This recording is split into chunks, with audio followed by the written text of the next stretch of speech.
কিন্তু তাকে কবরে নিয়ে যাওয়া হবে, কবরে রেখে দেওয়া হবে। এবার তাদের নিকটেও দুইজন কুচকুচে কালো বর্ণের ফেরেশতা আসবে, তাকে উঠিয়ে বসানো হবে এবং একই জিজ্ঞাসা করা হবে, তিনটি জিজ্ঞাসা করা হবে। মান রব্বুক, তখন এই খারাপ আত্মার বলতে পারবে না, বলবে হা হা লা আদ্রি, আমি কিছুই জানি না। তখন আবার দুজন ফেরেশতা তাকে জিজ্ঞাসা করবে মা দীনুক, তোমার দিন কি? তখন আবার সে বলবে হা হা লা আদ্রি, আমি কিছুই জানি না, আমার জানা নাই আমার দিন কি। তার সামনে আবারও আমাদের রাসূলের ছবিকে তুলে ধরা হবে। মা হাযা রাজুলুল্লাযী বুইসা ফীকুম, তুমি কি এই মানুষটাকে চিনতে পারছো? একে? ফায়াকুলু হা হা লা আদ্রি, আমি কিছুই জানি না। সে কোনো প্রশ্নের উত্তর দিতে পারবে না।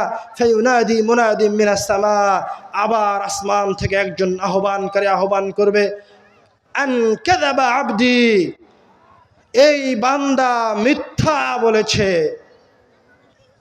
ফাফশিরিশুহু মিনান নার, তার জন্য জাহান্নামের বিছানা বিছিয়ে দাও।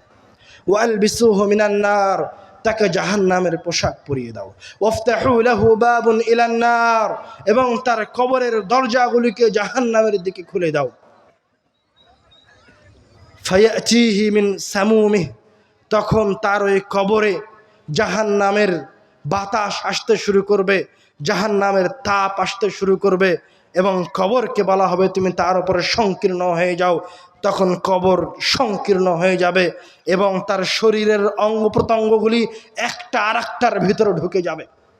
আরেকটা হাদিসে রাসূল সাল্লাল্লাহু আলাইহি ওয়াসাল্লাম বলছেন, তার উপর একজন ফেরেশতাকে নিযুক্ত করা হবে যে বধির, কানে শোনে না, চোখে দেখে না, যার হাতে একটা লোহার হাতুড়ি থাকবে, সে ওই ব্যক্তিকে পিটাতে থাকবে। ওই এত ভারী হাতুড়ি দিয়ে পিটাবে, ওই হাতুড়ি দিয়ে যদি কোনো পাহাড়ের ওপর বাড়ি মারা হয় তাহলে ওই পাহাড় চূর্ণ বিচূর্ণ হয়ে যাবে। ওই হাতুড়ি দিয়ে ওই খারাপ ব্যক্তিকে মারা হবে, ওই খারাপ ব্যক্তি থেতলিয়ে যাবে, তার মগজ ছিটকে যাবে, তার শরীর ছিন্ন বিচ্ছিন্ন হয়ে যাবে, আবার তার অঙ্গ প্রত্যঙ্গগুলো এক জায়গায় করা হবে, আবার সে জীবিত হবে, আবার আগের মতো হয়ে যাবে, আবার তাকে হাতুড়ি দিয়ে বাড়ি মারা হবে।